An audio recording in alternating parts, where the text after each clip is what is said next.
I want a divorce. She said it the same way she tells me we're out of almond milk. No build-up. No tears.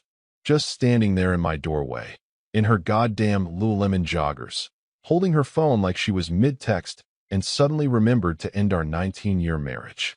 I looked up from my coffee, blinked once, and smiled. Not a sarcastic smirk, not a fake grin. Just a calm, quiet smile. That sounds good, dear. Her eyebrows twitched. Just barely. A normal person wouldn't have noticed. But after nearly 2 decades of reading her every passive-aggressive breath, I caught it like a strobe light. That twitch was the sound of her script tearing in half. She expected resistance. Drama. A pathetic plea for mercy. She probably rehearsed it in the mirror the night before. Practiced her wounded sighs. Maybe even watched a few divorce TikToks for inspiration. But I didn't ask why. I didn't ask who. I didn't even flinch. I sipped my coffee and went back to reading the financial section like she'd just informed me the neighbor's dog died. She lingered in the doorway like I was supposed to chase her. Like she was waiting for me to detonate. Instead, I stood up, rinsed my mug in the sink, and said so. We'll keep it clean. No lawyers if we don't need him. You can keep the Tesla. I'll grab my things this weekend. She opened her mouth. Closed it again. Wait, just like that? She asked finally, tilting her head. I shrugged. You're not the first person to quit on me this year. That one landed. She frowned, like I'd spoken in code. And maybe I had. Because no, she wasn't the first. My business partner bailed in January. My brother stopped talking to me after Dad's will. Hell, even my barber moved to Scottsdale. But unlike her, none of them tried to play chess with a man who already burned the board. She stood there too long. Long enough to look uncertain. And that was new. Alyssa is never uncertain. She always has a plan. A Pinterest board for every crisis. I used to joke she could organize a funeral before the body hit the ground. But now she looked small. And I wasn't angry. Not really. That was the part that rattled her most. My calmness felt like contempt. Like she didn't even rate enough rage to throw a mug. So she grabbed her purse, forced a bright, fake, okay then, and left. But I saw it in her walk. The wobble of someone who expected to win a game that just got unplugged. And in that quiet, echoing house, I poured another cup of coffee, smiled again, and started writing my list. Not of regrets. Of what I was about to do next. So, you just agreed? Alyssa stabs her straw through the lid of her overpriced green smoothie like it personally offended her. Didn't even flinch, she says. He said, and I quote, "That sounds good, dear." Dear, Madison. Like he was talking to a waitress. 3 women sit in a semicircle around her at the cafe, all in their post-yoga performance gear, pretending not to be delighted. Their eyes are hungry, though. You can smell it, fresh gossip, still warm. Well, Madison offers cautiously. Maybe he's in shock? He moved out 2 days later. Packed everything. Didn't even take the TV. He just left. Like he had a damn exit strategy already drawn up. A moment of silence. Then Jessica, the messy divorcee of the group, leans in, eyes glittering. Wait, are you sure you didn't know this was coming? Alyssa narrows her eyes. We weren't that bad. But even she hears the doubt in her voice. She tries to cover it with a sip of her drink, but the straw squeaks awkwardly against the ice, betraying her. And now what? Asks Danielle, the one who still thinks therapy fixes everything. He hasn't called? Texted? Tried to work things out? Alyssa shakes her head slowly. Not a word. No long messages. No late-night rants. No begging for one last talk. He didn't even ask about the cat. It's like he vaporized. And the worst part? People noticed. At first, Alyssa strutted around like she was finally free. Told her friends it was amicable. Said she was finally taking control. She liked the way it sounded, like she'd cut loose some dead weight and was ready for her second act. But now? Now they're looking at her differently. Madison glances away, fiddling with her straw wrapper. Jessica's eyes flick with doubt. Danielle's doing that therapist head tilt again, the one that says, maybe it wasn't all him. And Alyssa feels it, the quiet shift. The suspicion that she didn't leave Paul. He let her go. And that's a whole different kind of humiliation. Back at home, she scrolls through his old Instagram. Nothing new. She opens Venmo, checks their shared payment history. He unsubscribed from Netflix. Just cut the cord like it was business. Even his Spotify stopped showing up on the family Alexa. He didn't fight. He vanished. Cleanly. Efficiently. Like he'd been planning this for months. She lays in bed that night, phone on her chest, wondering. What kind of man smiles at divorce and walks away without a bruise? The first thing that threw her off was the closet. Empty. Not messy. Not half done. Just empty. The drawers too. Not a sock. Not a cufflink. Not even that ratty Notre Dame hoodie he wore every Sunday like it was sacred. Gone. All of it. The morning after their conversation, if you could even call it that, Paul left the house with a single black duffel bag and a box under his arm. Said, "I'll handle the rest soon." She expected that to mean a few weeks of awkward hallway encounters. Maybe an argument over who gets the Vitamix. Some kind of emotional debris field. But when she came home from Pilates the next day, there was nothing. No cologne lingering in the bathroom. No shaving kit. No phone chargers. No stray receipts. No last minute, "Oh, I forgot this," texts. Just cold, surgical absence. He even took the plunger from his side of the garage workbench. She wandered from room to room like she was looking for evidence of a crime. Some sign he had slipped. Left a note. A grudge. A dent in the drywall. But no. Paul left the house the same way you uninstall an app. No drama. No warning. No residue. Even the shared Google Calendar was wiped. Vacant. Like their entire marriage had been a placeholder. She sat on the edge of the bed that night, staring at the space where his charging dock used to be, chewing the inside of her cheek. Not sad. Not angry. Just unsettled. She checked his LinkedIn. Still active. Same job, same profile photo. No new connections. She checked his email. Their old shared grocery list app. His Amazon account. Logged out. He didn't even leave behind a toothbrush. But here's what truly unnerved her. In the attic, tucked behind one of the storage bins, she found a dusty old laptop. Paul's first MacBook. The one she thought he threw out 6 years ago. She turned it on. Password still worked. Empty. No files. No documents. No photos. Just a single note in the trash folder, written months ago. Some people don't burn bridges. They build exits. That was when her stomach turned. This wasn't emotional. It wasn't impulsive. Paul had planned this. And he didn't tell anyone. Not even her. Especially not her. Because Paul always did one thing better than anyone else. Disappear when it mattered most. It started with brunch. Because of course it did. Alyssa sat across from Jessica at that overpriced spot downtown with the fake rustic walls and $18 eggs. She was mid-rant about Paul's Houdini act. How he ghosted the house, ghosted the cat, ghosted her, when Jessica set her mimosa down a little too gently. "You know," Jessica said slowly, swirling the glass. "I think I saw him last week." Alyssa's fork paused midair. Jessica continued, eyes flicking up cautiously. "He was at Little Clover. Wednesday night. I was there with Chad for that work thing.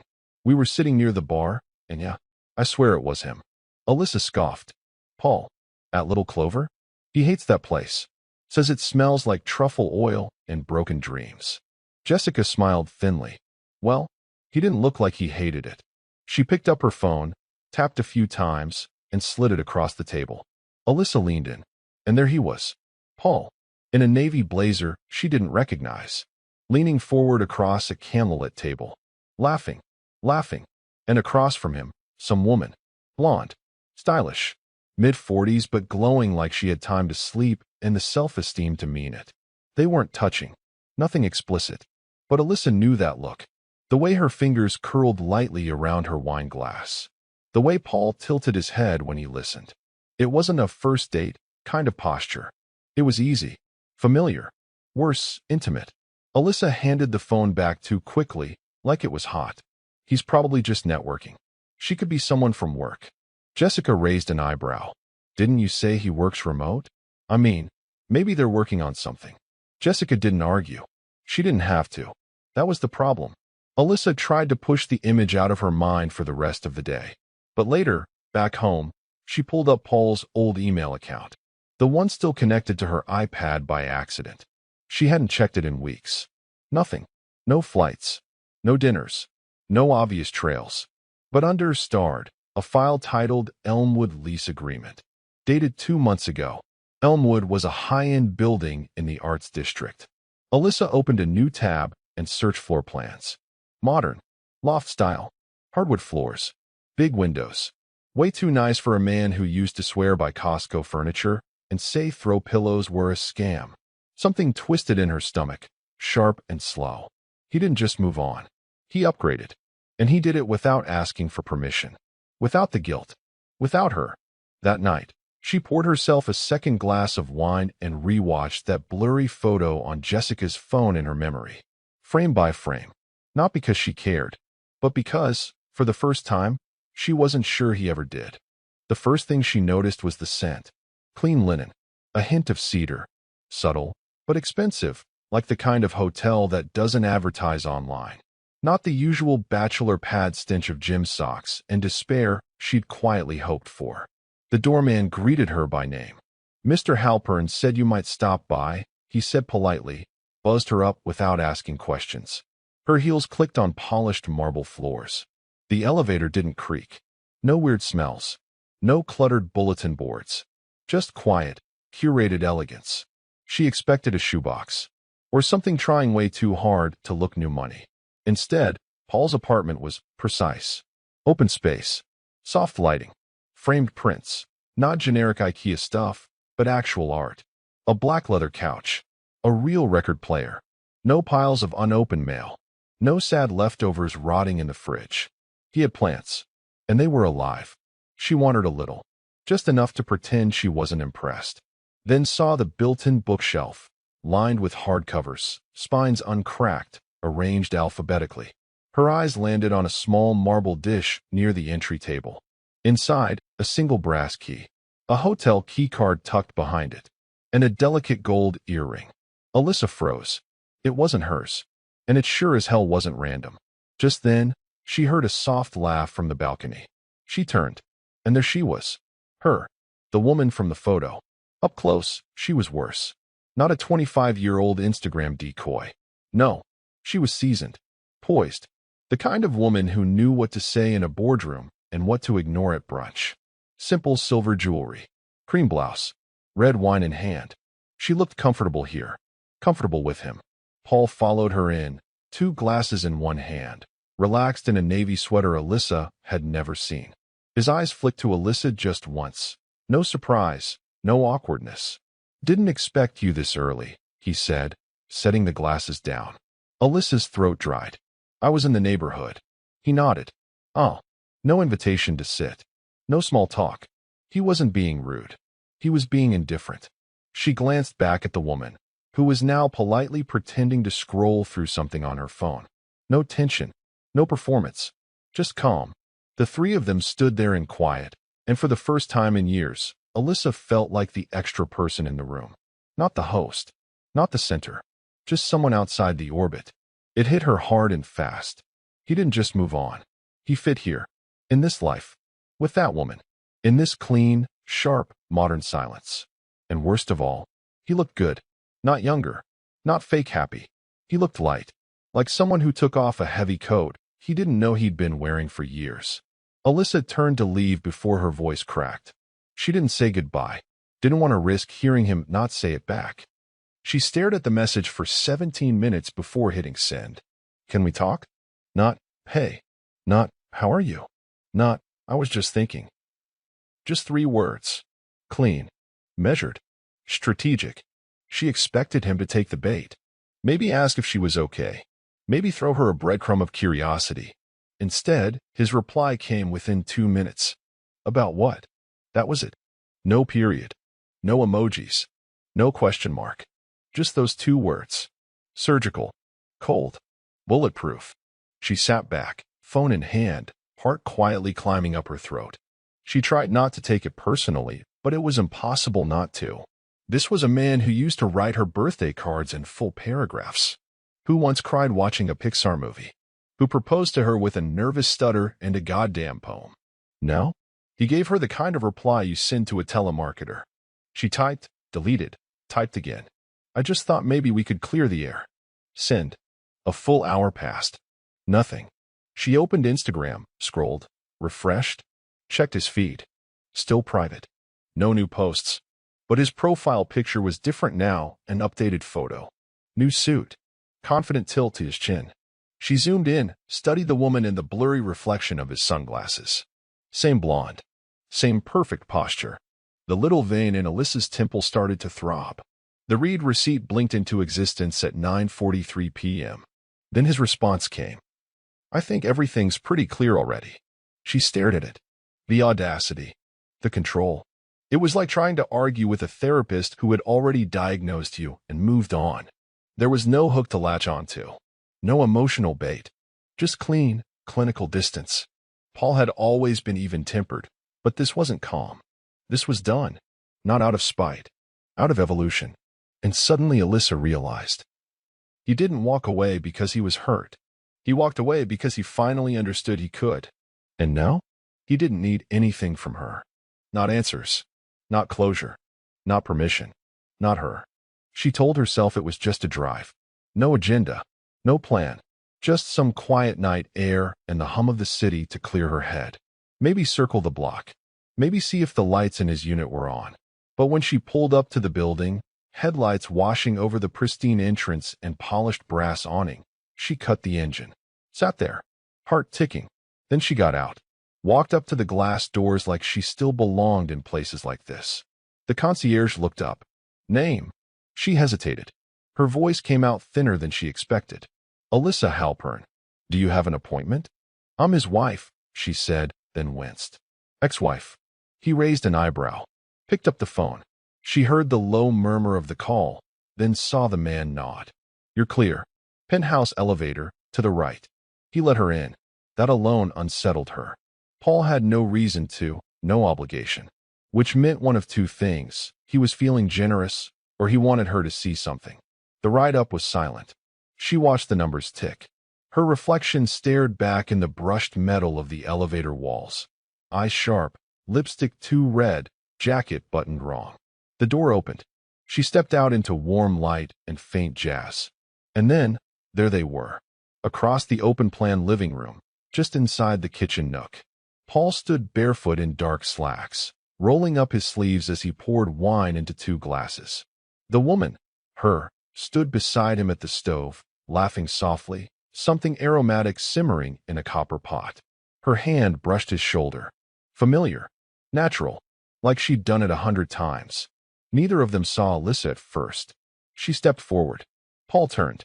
His eyes met hers. Steady. No surprise. No welcome either. Wasn't expecting you tonight, he said. His voice was even, almost amused. Alyssa's mouth opened, but no sound came. She hadn't prepared for this. For them to be in the middle of something so intimate. So casual. So unbothered. I just thought we could talk, she managed, eyes flicking to the woman, who was now watching silently, wine glass in hand, with the cool patience of someone who has never had to beg. Paul didn't move. Well, he said, we're in the middle of dinner. Alyssa blinked. She felt the blood rise in her neck. The humiliation was so sharp it nearly knocked the air out of her. Dinner. With her. In this warm, perfect place that didn't even smell like Paul anymore. Maybe you could step outside for a minute, she asked, desperate to claw back even 1 inch of control. Paul tilted his head slightly. I could, but I don't want to. That landed like a punch. The woman raised her glass. Would you like some wine? She asked, not mockingly, worse. Genuinely. Like this was her home. Like Alyssa was the stranger. I won't stay, Alyssa said quickly. I needed to see you. Paul nodded once. Well, now you have. Then turned back to the stove. And just like that, she was background noise in a life she used to own. The table was already set when she walked farther in. A single taper candle flickered between 2 linen napkins folded with a precision she never bothered with. Wine glasses sparkled. Real plates, ceramic, heavy, elegant, were placed perfectly across from each other, not the chipped stoneware they used for years. The playlist in the background, soft, jazzy, curated. Not Paul's usual lazy Spotify shuffle. This wasn't an accident. It was a stage. And she was walking right into the scene after the curtain had already gone up. Paul glanced over his shoulder, catching her still hovering near the threshold like a waitress who'd wandered too close to a private table. He didn't stop pouring the wine, didn't rush, just finished the pour with a quiet swirl and said, with perfect poise, "Sorry, we already started." That sentence, she felt it in her teeth. Not "you're interrupting. Not let's talk later. Just, you're not part of this." The woman turned slightly in her chair, graceful, her posture calm and composed. No surprise, no discomfort, just mild interest, like she was observing a piece of forgotten furniture someone dragged into the room. Alyssa didn't sit. There was no invitation. She hovered, locked in place, an overdressed ghost at a table where no one remembered she once belonged. Paul took his seat across from the woman, raised his glass, and smiled. "To Thursday nights," he said. "To Thursday nights," she echoed, clinking her glass gently against his. Alyssa's hands twitched. She almost spoke, almost lunged into some rambling, angry monologue about how fast this all was, how wrong it looked, how inappropriate, how suspicious, how calculated. But there was nowhere to wedge that emotion. No room, no script. This wasn't some petty rebound or fragile game of spite.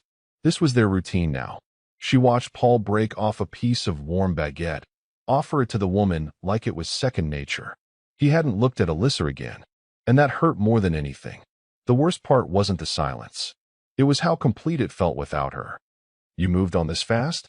Alyssa's voice cracked sharper than she meant, slicing through the jazz and the soft clinking of silverware.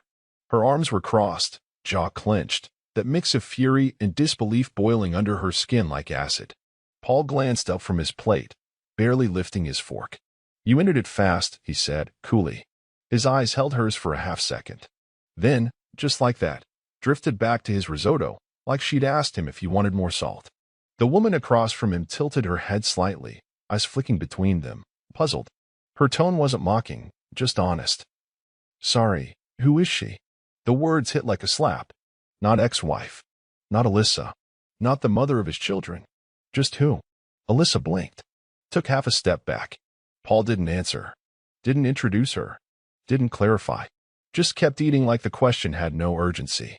No weight. Like Alyssa wasn't even worth the footnote. She wanted to scream. To throw something. To grab that beautiful glass of Pinot and hurl it against the perfect wall. To demand recognition, closure, something. But all she could do was stand there, burning. "You really erased me this easily," she snapped. Paul finally looked up again, calm as ever. "I didn't erase you," he said. "You just stopped being relevant to this chapter." The woman raised an eyebrow, half impressed, half curious. Like she just watched someone cut a wire without flinching. Alyssa opened her mouth, but nothing came out. Paul turned back to his guest, smiled, and said, "Anyway, you were telling me about that Napa deal." And just like that, the page turned, and she wasn't in the story anymore. She waited in the hallway like a schoolgirl outside the principal's office, clutching her purse with both hands like it might hold dignity instead of receipts and chapstick. He came out 10 minutes later after walking his guest to the elevator. Didn't rush, didn't apologize. He just leaned against the doorframe, arms crossed, watching her like a mildly inconvenient delivery. "I just want to ask you one thing," she said, not quite looking him in the eye. Paul said nothing. Just waited. "Did you ever love me?" It came out quieter than she intended. Less accusation, more plea. A whisper of something she hadn't admitted to herself until that second. He didn't scoff. Didn't smirk. He just let the silence breathe for a few long moments, then said, "I did. Until you didn't." Simple. Precise. No venom. No poetry. It was the kind of sentence you don't recover from, not because it's cruel, but because it's true. Alyssa felt something crack in her ribs. It was subtle, internal, like the last piece of a house collapsing long after the fire's out. "I didn't stop," she murmured. Paul raised an eyebrow. "You just forgot what it looked like." He stepped aside, gently motioning toward the elevator. Not rudely. Just finished. She stood there for a second longer, searching for anything, an echo of warmth, a flicker of regret, even a final insult. But there was nothing left in him for her. Not hatred. Not grief. Just space. And he wasn't giving it up. She didn't say goodbye. Didn't ask for a hug. Didn't slam the door or throw one last grenade. Didn't cry, not here, not in front of him. She just turned. One slow pivot in heels that suddenly felt 2 sizes too tight. Her hand brushed the door frame for balance. A reflex. Paul stood still, backlit by warm light and the faint sound of jazz still playing in the background. He didn't move, didn't offer a parting word, just watched her leave with the kind of expression you wear when a meeting ends and you already know what comes next. She stepped into the hallway. The door didn't close immediately. It waited. She didn't look back. And then, click. The soft finality of the latch sliding home. It wasn't dramatic. It didn't echo. It didn't cry. It just was.